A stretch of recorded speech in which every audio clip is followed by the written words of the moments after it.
Apakah Deddy Corbuzier itu kafir? Kafir, kafir.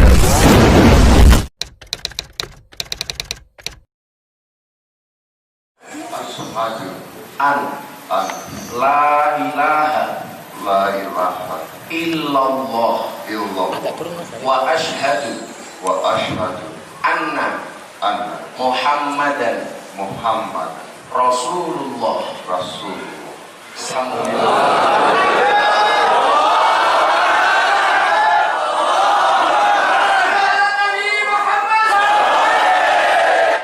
Dalam video tersebut ada dua pendakwah atau tokoh agama Islam yang sangat dihormati di masyarakat. Namun metode dakwah yang digunakan oleh keduanya sangat berbeda. Pendakwah pertama cenderung represif dan tidak segan mengeluarkan kata-kata yang agak menyinggung pihak lain. Dalam tanda petik adalah kafir. Sedangkan pendakwah kedua cenderung lebih merangkul dan bahkan berhasil mengislamkan orang yang dicap kafir oleh pendakwah pertama. Saya tidak akan membahas masalah ini lebih jauh karena apalah saya dibanding beliau-beliau ini. Akan tetapi saya ingin menggarisbawahi kafir, kata kafir. Apa sih kafir itu? Mari kita lihat. Apa sih makna kafir? Kata kafir secara bahasa terambil dari kata kafaro yakfuru kufuron wa kufronan. Artinya adalah menutup. Oleh karena itu, Al-Quran menggunakan kata kafir ini untuk menyebut para petani. Karena pekerjaan mereka adalah menutup benih atau biji tanaman yang mereka tanam dengan tanah. Setelah selesai, ditutup lagi menggunakan jari saja. Hal ini disebutkan dalam surat Al-Hadid ayat 20 yang berbunyi kamasalil ghaisin a'jabal kuffara nabatuh, seperti hanya hujan yang tanaman-tanamannya membuat kagum para petani. Nah, lafaz kuffara yang secara bahasa adalah jamak dari kata kafir. Kenapa kok ditujukan kepada para petani ya? Masa petani kafir? Ya tidak. Itu adalah makna secara kebahasaan. Maksudnya adalah karena tadi pekerjaan petani itu kan menanam biji ke dalam tanah, kemudian ditutupi dengan tanah lagi, kan gitu kan. Jadi kufaro adalah orang-orang yang menutup. Maksudnya adalah ya petani tadi. Tapi ini ingat makna secara bahasa, jangan salah paham. Kemudian ketika Allah menyuruh taubat kepada hamba-hambanya dan akan menutupi dosanya yang telah lalu, Al-Quran juga menggunakan kata-kata kafir. Allah berfirman dalam surat At-Tahrim ayat 8, Ya ayyuhalladzina amanu tubu ilallahi taubatan nasuha asa rabbukum ayyukaffiru ankum sayiatikum. Hai orang-orang yang beriman, bertaubatlah kepada Allah dengan taubat nasuha. Mudah-mudahan Rabbmu akan menutupi kesalahan-kesalahanmu. Nah, pada lafaz ayyukaffiru, ini jelas terambil dari kata kafir ya, yang diikutan wazan fa'ala yufa'ilu taf'ilan, kafara yukaffiru takfiron. Artinya adalah menutupi, bukan kok mengkafirkan, bukan, menutupi. Kemudian juga ketika Allah berbicara tentang seseorang yang melanggar sumpahnya, maka orang tersebut diwajibkan untuk membayar kafarat ya, atau kifarat atau denda tebusan. Nah, kafarat ini juga terambil dari akar kata kafir yang artinya menutup. Kenapa? Karena kafarat atau denda tebusan ini sifatnya adalah menutup dosanya yang telah lalu, yaitu melanggar sumpahnya tersebut. Hal ini dijelaskan dalam surat Al-Maidah ayat 89 yang berbunyi fakafarratuhu id'amu 'asharati masakin. Kafarat atas melanggar sumpah itu ialah memberi makan 10 orang miskin. Kata kafir ini juga sudah terserap ke dalam bahasa Inggris. Karena dulu memang sudah ada interaksi antara orang Arab di Timur Tengah dan orang di Eropa, ya. Yaitu apa? Cover, yang artinya kurang lebih sama, ya. Cover itu kan sampul. Sampul itu kan menutupi isi buku. Jadi sama saja, menutup artinya. Ya, buku ini contoh, ini apa? Hard cover, ya. Sampul yang keras. Kalau ini dalamnya soft cover, ya. Sampul yang lembut. Spray itu apa? Bed cover. Kalau dulu tuh ada majalah sampul namanya. Biasanya tuh orang yang artis-artis itu kan di sampulnya ada fotonya kan. Kalau untuk cowok tuh biasanya cover boy, ya. Kalau untuk cewek seperti cover girl. Nah, ini gambar seperti ini. Sekarang sudah nggak ada kayaknya. Kemudian makna kafir secara bahasa tadi adalah menutup, ya. Ayatnya sudah banyak sekali. Ternyata Al-Quran menggunakan kata kafir ini untuk berbagai varian makna, ya. Selain makna kebahasaan tadi, ya. Selain makna menutup tadi, ya. Nah, karena itu jangan di stop videonya kalau bisa. Mungkin saja kalian adalah termasuk dari jenis-jenis orang kafir. Siapa tahu. Mari kita lihat.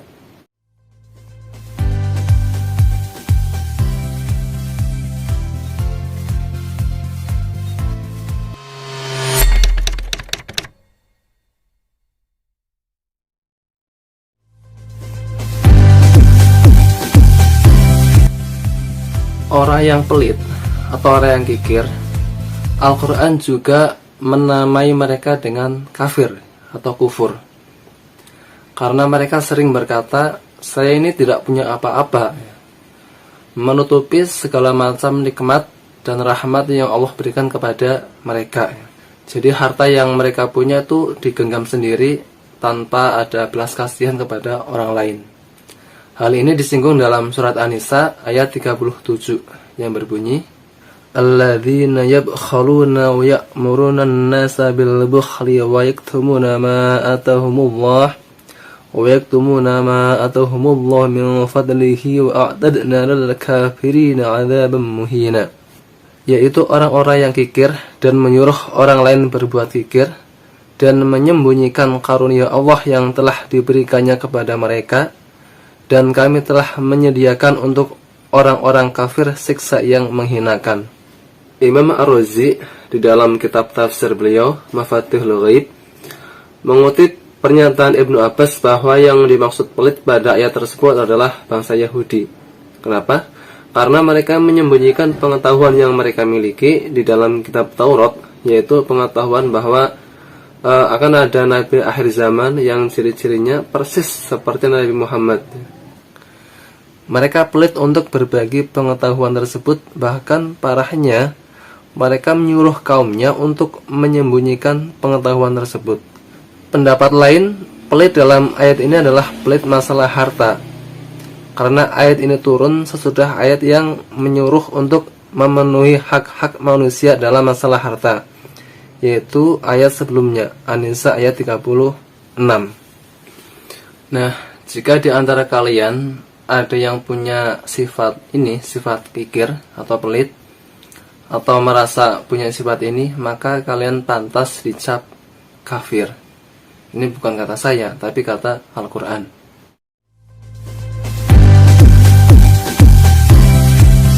Yang kedua adalah tidak bersyukur.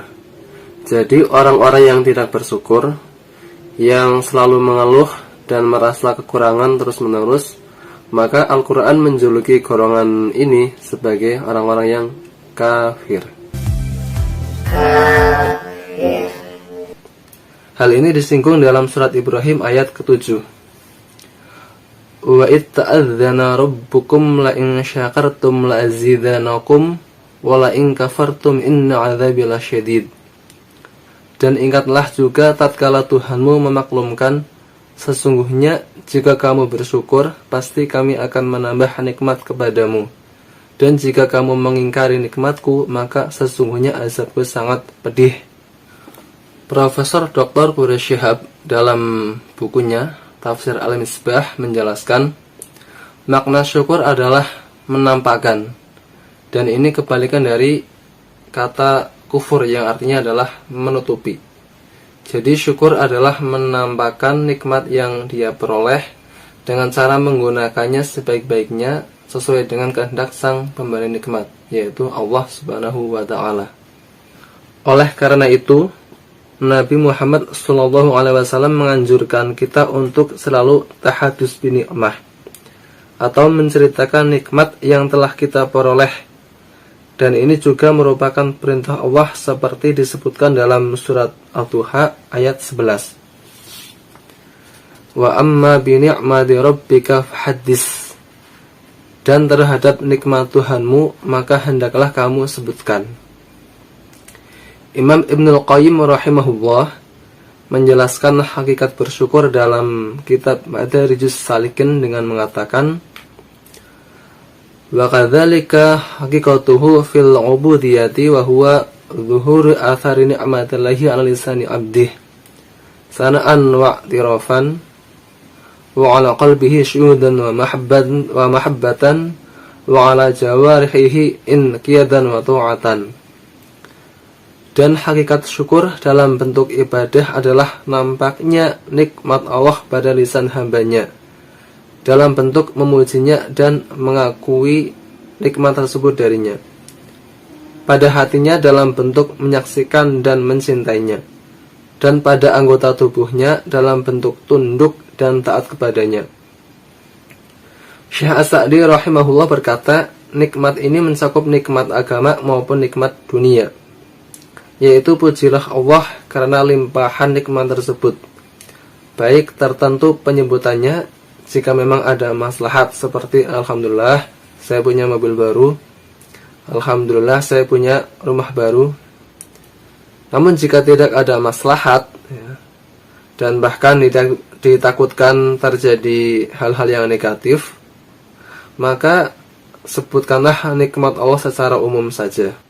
Seorang pria yang memamerkan foto tumpukan uang di Facebook bernasib tragis.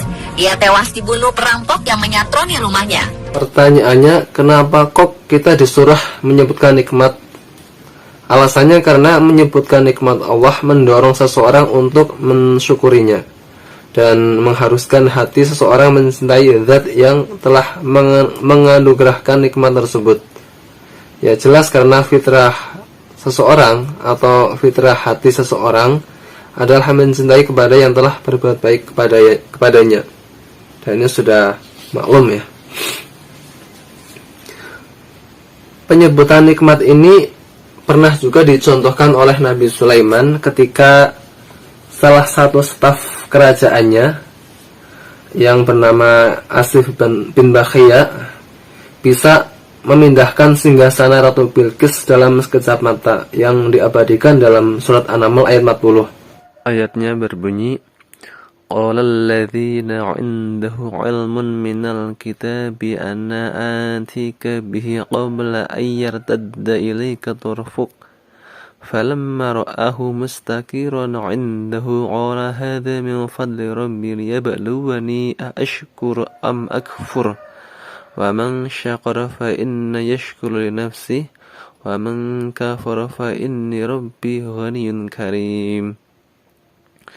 Kurang lebih artinya, berkatalah orang yang mempunyai ilmu dari Alkitab, aku akan membawa singgasana itu kepadamu sebelum matamu berkedip.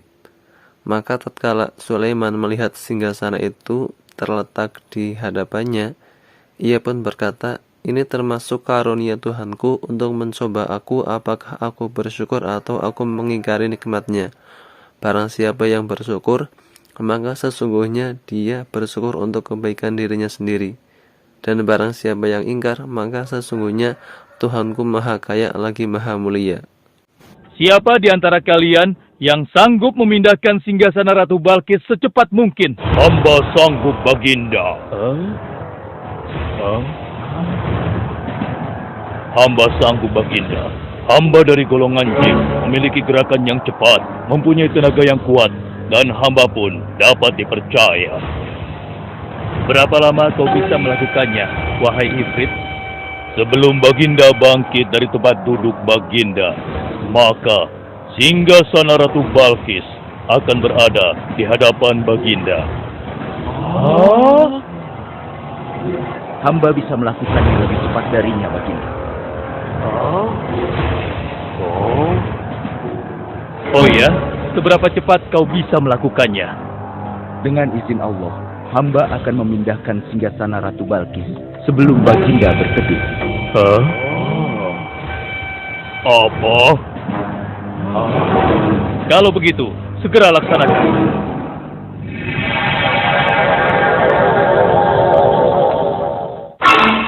Subhanallah. Wah, ini sungguh hebat. Iya, menakjubkan. Ini adalah karunia Allah untuk menguji apakah aku bersyukur atau mengingkari nikmatnya. Barang siapa yang bersyukur, sesungguhnya dia bersyukur untuk kebaikannya sendiri. Dan barang siapa yang tidak bersyukur, maka sesungguhnya Allah Maha Kaya lagi Maha Mulia. Kufur dalam ayat ini adalah artinya tidak bersyukur. Bukan kok kufur dalam arti tidak beriman, tidak. Ini yang berkata adalah Nabi Sulaiman. Jadi kufur di sini adalah lawan dari kata syukur, ya, alias tidak mensyukuri.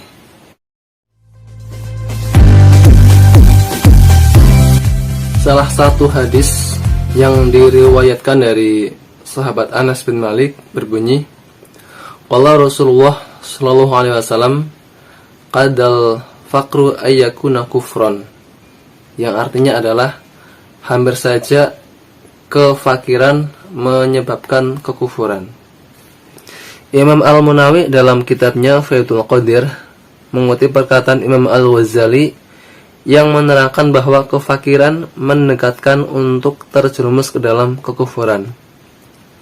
Karena kefakiran di sini maksudnya adalah kemiskinan, ya, menyebabkan orang untuk hasud kepada orang kaya, sedangkan hasud jelas akan memakan kebaikan yang telah dia lakukan. Hal ini dikuatkan juga oleh perkataan Sufyan Ats-Tsauri. Beliau berkata, aku mengumpulkan 40.000 dinar di sisiku, sehingga aku mati meninggalkannya lebih aku sukai daripada fakir satu hari dan kehinaan diri dalam meminta kepada manusia. Dalam perkataan beliau yang lain, demi Allah, aku tidak tahu apa yang terjadi padaku kalau aku diuji dengan satu ujian berupa kefakiran atau sakit. Bisa jadi aku kufur sedangkan aku tidak sadar. Karenanya dikatakan bahwa kefakiran mendekatkan kepada kekufuran. Karena seseorang yang mengalami kesulitan dan kehinaan bisa menyebabkan dirinya gelap mata dan berpaling dari Allah dan mengingkari kekuasaannya. Oleh sebab itu Nabi pernah berdoa agar terhindar dari kefakiran. Allahumma inni a'udzubika minal faqri wal qilati wal dhillah wa a'udzubika min an adzlima aw udlam. Ya Allah, aku berlindung kepadamu dari kefakiran, kemiskinan, kehinaan, dan aku berlindung kepadamu jangan sampai aku menzalimi atau menzalimi.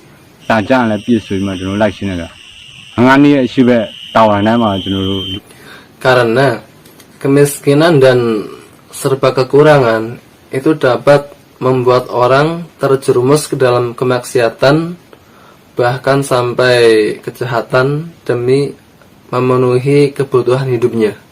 Dalam masyarakat pernah terjadi seorang suami yang miskin melakukan perampokan untuk memenuhi kebutuhan keluarganya.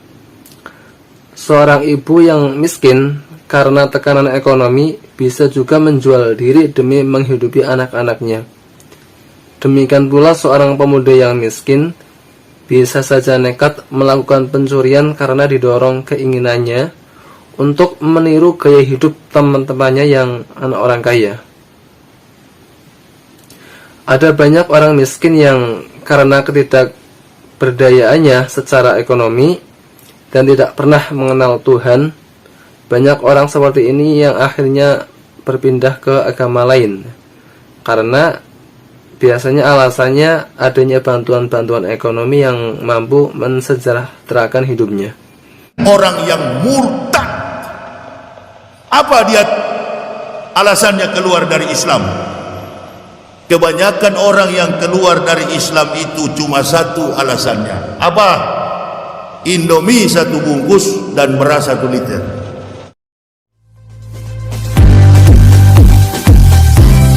Orang yang berputus asa itu juga disebut kafir. Hal ini disebutkan dalam surat Yusuf ayat 87 yang berbunyi, A'udzu billahi minasyaitonir rajim. Ya bani yadhhabu fatahassasu min Yusuf wa akhihi wa la tayasu min rahillah innahu la yayasu min rahillahi illa al-qaumul kafirun. Yang artinya, wahai anak-anakku, pergilah kamu, carilah berita tentang Yusuf dan saudara-saudaranya, dan jangan kamu berputus asa dari rahmat Allah. Sesungguhnya yang berputus asa dari rahmat Allah hanyalah orang-orang yang kafir. Imam Fakhruddin Ar-Razi di dalam kitab tafsir beliau, yaitu Mafatihul Ghaib, beliau mengatakan sebagai berikut, wa'alam anal ya'sa min rahmatillahi ta'ala, ketahuilah sesungguhnya berputus asa dari rahmat Allah la yahsulu illa idza i'taqadal insanu anal ilaha uhiru qadirin 'alal kamal.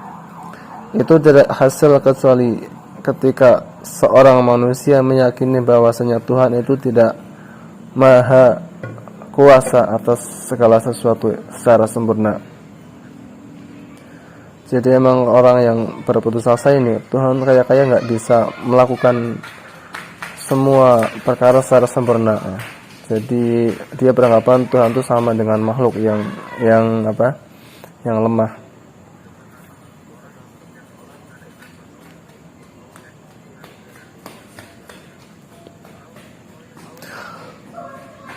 Au ghairu alimin bi jami'il ma'lumat, atau seorang tersebut meyakini bahwasanya Tuhan itu tidak mengetahui segala sesuatu. Jadi dia beranggapan Tuhan itu tidak mengetahui problemnya dan pemecahan masalahnya. Makanya orang tersebut berputus asa. Aulaisa bi karimin bal huwa bakhilun. Atau orang tersebut meyakini Tuhan itu tidak maha mulia, tapi dia seorang tersebut meyakini Tuhan itu tidak tahu ya, seperti hanya makhluk ini yang serba kekurangan. Maka otomatis wa kullu wahidin min hadhihi thalathah yujibul kufra. Maka orang yang meyakini salah satu dari 3 perkara tadi itu dia sudah dianggap kafir. Apa itu? Yang 3 tadi yang telah disebutkan. Yang tadi nomor 1 khairu qadirin al kamal, Tuhan tidak maha kuasa atas segala sesuatu. Terus nomor 2 tadi apa? Khairu alimin bi jamil ma'lumat, Tuhan tidak mengetahui semua perkara. Terus yang nomor 3 apa? Alaisa bi karimin bal bakhil, Tuhan itu tidak mulia, Tuhan itu tidak tahu, bodoh. Maka orang yang meyakini salah satu dari ketiga keyakinan tersebut dianggap kafir. Fa idza kana la ya'sal yasul ila 'inda khusul wahidin min ila 'inda khusul ahadi hadits salasah. Maka berputus asa itu tidak hasil kecuali ketika setelah hasilnya salah satu dari ketiga perkara tersebut. Otomatis orang yang berputus asa dari rahmat Allah biasanya disebabkan salah satu dari 3 perkara tersebut. Ini 1, 2, terus 3 tadi yang telah disebutkan. Kemudian wa kullu wahidin minha kufrun. Wa kullu wahidin minha kufrun, masing-masing salah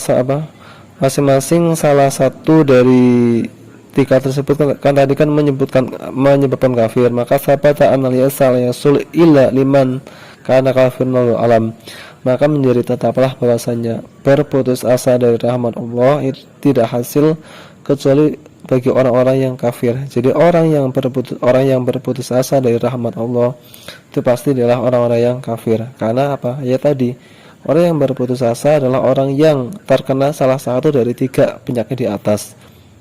Oleh karena itu orang yang bunuh diri itu dianggap termasuk dosa yang besar. Karena tadi orang yang bunuh diri adalah orang yang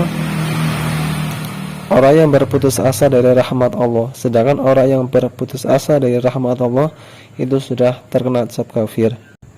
Mereka menyangka Tuhan itu tidak maha kuasa. Tuhan itu tidak tahu atau tidak bisa menyelesaikan problem mereka. Apalagi yang bunuh diri karena putus cinta. Ya, padahal sebenarnya kalau kita ambil hikmahnya, barangkali Allah ingin menyelamatkan orang tersebut dengan cara putus cinta.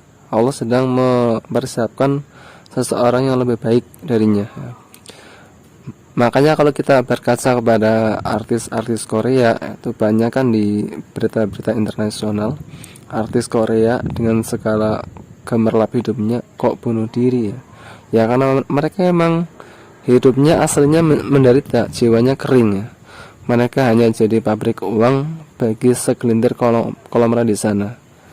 Mereka itu tidak punya kebebasan, tidak punya ruang privasi, dan hanya jadi objek atau pabrik uang bagi segelintir konglomerat di Korea sana. Makanya nggak heran kalau banyak artis-artis Korea kok melakukan bunuh diri. Ya karena 갑작스레 교통사고로 우리 곁을 떠난 배우 고 김주혁 씨. 그동안 연예계엔 뜻하지 않은 불의의 사고로 우리 곁을 떠나게 된 스타들이 적지 않았습니다. 비극적 사고로 가슴에 묻은 스타들 화면으로 만나보시죠. 지난 10월 30일 서울 강남구 영동대로에서 불의의 교통사고로 숨진 고 김주혁. K-pop fans are in great shock and mourning after the death of K-pop star and actress Seolli. Our Kim Young South Korean K-pop star and actress Seolli was found dead on Monday at her Sangwon residence. According to police on Monday, Seolli's manager found her dead at her home at around 8 p.m. after being alarmed with the member of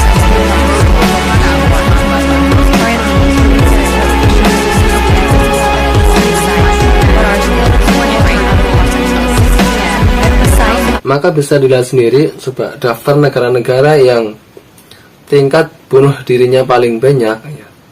6 besar itu kebanyakan negara-negara yang non-muslim ya, atau negara yang mayoritas penduduknya itu tidak bertuhan, ateis ya. Walaupun bertuhan pun itu hanya sebagai seremonial.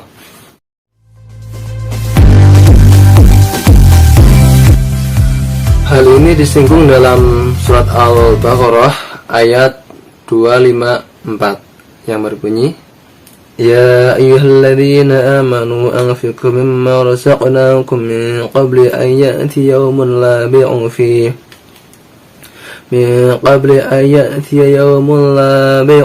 wa la khallatu wa la syafa'atu wal kafiruna humul zalimun. Hai orang-orang yang beriman, belanjakanlah di jalan Allah sebagian dari rezeki yang telah kami berikan kepada kamu sebelum datang hari yang pada hari itu tidak ada lagi jual beli dan tidak ada lagi syafaat, dan orang-orang kafir itulah orang-orang yang zalim. Orang yang tidak mau membelanjakan harta bendanya di dunia untuk kepentingan umum fisabilillah itu adalah orang yang mengingkari nikmat Allah. Dengan demikian, maka mereka akan menjadi orang yang zalim terhadap diri sendiri dan terhadap orang lain. Zalim terhadap diri sendiri adalah karena dengan keingkaran itu dia akan mendapat azab dari Allah.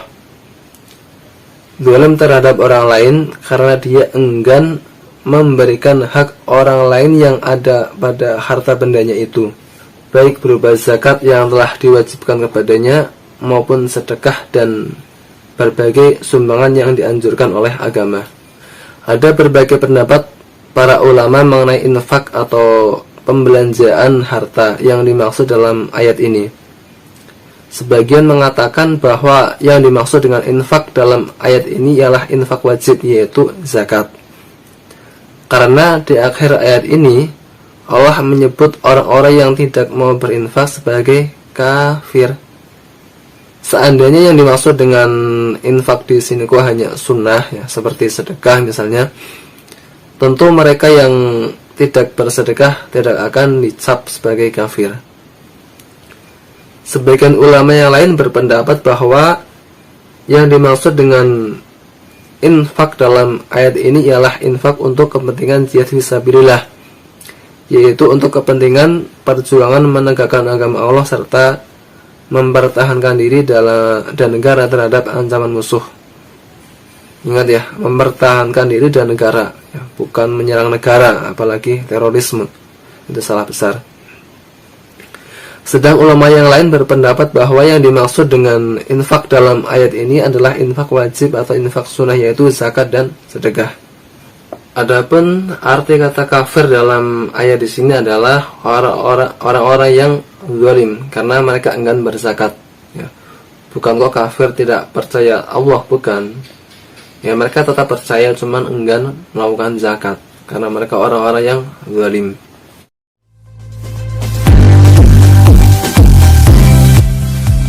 Hal ini disinggung dalam surat Al-Baqarah ayat 105 yang berbunyi, Ma yawaddul ladzina kafaru min ahlil kitabi wal musyrikin ayyunazza 'alaikum min khairin min rabbikum wallahu yakhtassu bi rahmatihi man yasha'u wallahu dzul fadlil 'azim. Orang-orang kafir dari ahli kitab dan orang-orang musyrik tiada menginginkan diturunkannya sesuatu kebaikan kepadamu dari Tuhanmu, dan Allah menentukan siapa yang dikehendakinya untuk diberi rahmatnya, yaitu kenabian, dan Allah mempunyai karunia yang besar. Imam Fakhruddin Ar-Razi mengatakan di dalam kitab tafsirnya Mafathul Ghaib bahwa orang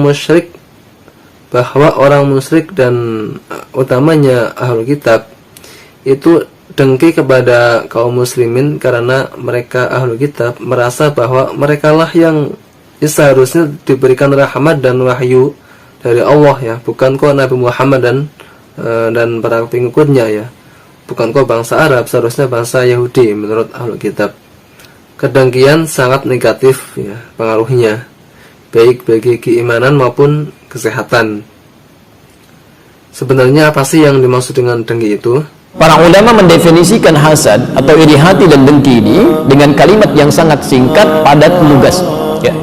Al-iradatu fi izalatin ni'amil akharin.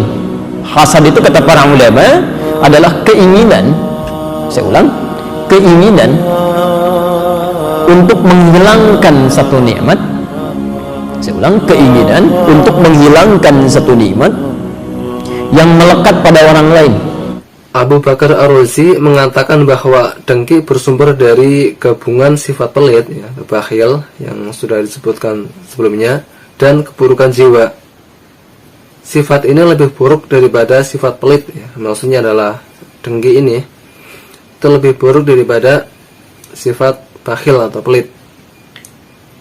Wajah orang pedengki itu akan terlihat murung, ya, diselimuti dengan perasaan marah terhadap takdir Allah.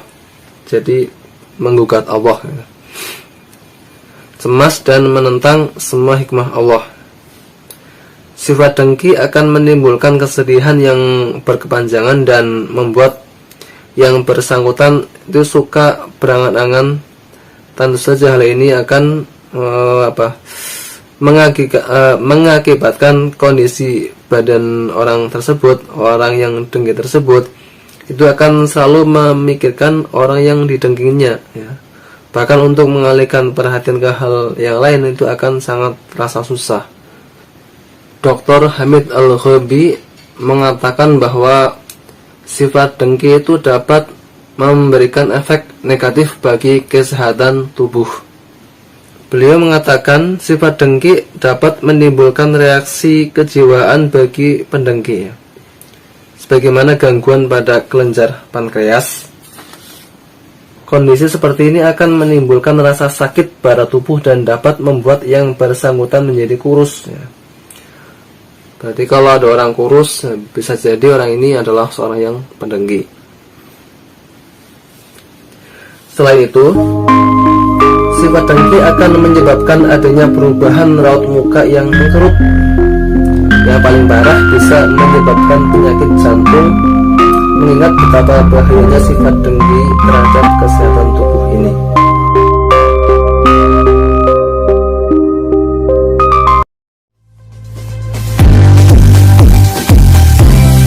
Dalam surat Al-Baqarah ayat 34 disebutkan, wa id qulna lil malaikati isjudu li adama fasajadu illa iblis aba wastakbara wa kana minal kafirin. Ingatlah ketika kami berkata kepada malaikat, sujudlah kalian kepada Adam. Maka mereka bersujud kecuali iblis. Ia enggan dan takabur. Ia termasuk golongan orang-orang yang ingkar. Nah, kafirnya iblis ini bukan kok kafir dia tidak percaya Tuhan, tidak. Ya jelas-jelas iblis itu langsung berdialog dengan Allah ya. Kita manusia, kiai yang paling apapun, kiai itu ulama nggak ada ya zaman sekarang yang bisa berdialog dengan Allah ya.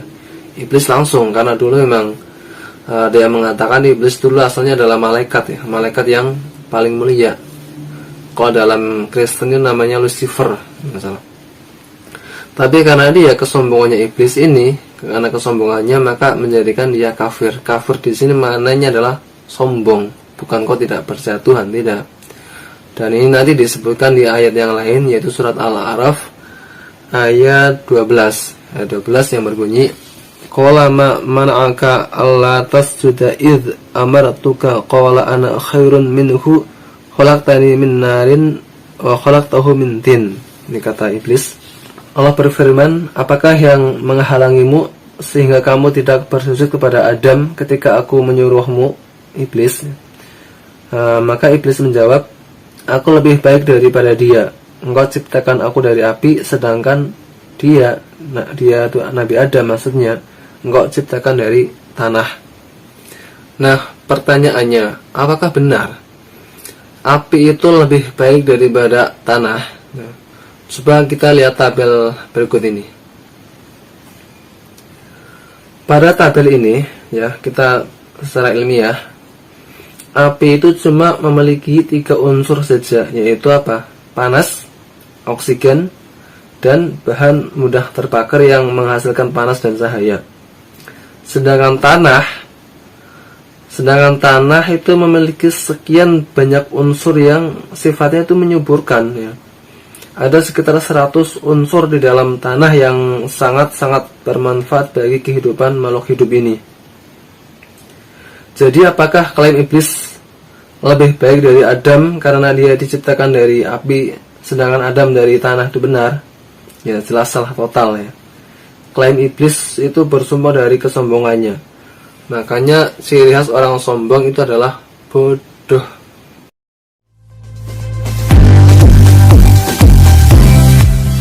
Laqad kafara alladziina qalu innallaha thalithu thalasah wa ma min ilahin illa ilahu wahid wa illam yantahu amma yaquluna lamassanna alladziina kafaru minhum 'adzabun alim. Sesungguhnya kafirlah orang-orang yang mengatakan bahwasanya Allah adalah seorang dari yang 3 atau salah satu dari yang 3. Padahal sekali-kali tidak ada Tuhan selain dari Tuhan yang Esa. Jika mereka tidak berhenti dari apa yang mereka katakan itu, pasti orang-orang kafir di antara mereka akan ditimpa siksaan yang pedih. Ayat ini jelas ya, jelas ditujukan untuk agama tertentu. Dan saya tidak akan mengulas ini lebih lanjut. Tapi intinya, jika kita percaya bahwasanya ada kekuatan selain kekuatan Tuhan ya, yang bisa menimbulkan bahaya atau menimbulkan kemanfaatan, maka itu termasuk musyrik. Dan musyrik itu jelas termasuk kategori kafir. Maka kesimpulannya adalah semua yang menutup adalah kafir ya. Dan puncak dari kekafiran adalah dia menutup zat yang maha agung, yaitu Allah Azza wa Jalla. Dia tidak mempercayai Allah dan Rasulnya itulah puncak dari kekufuran, karena dia menutup pintu hatinya, menutup mata hatinya. Maka bukalah pintu hati kita agar cahaya keimanan bisa masuk ke dalam relung jiwa kita yang paling dalam. Akhirul kalam, wallahu a'lam bishawab, wallahul muwaffiq ila aqwamit thoriq. Assalamualaikum warahmatullahi wabarakatuh.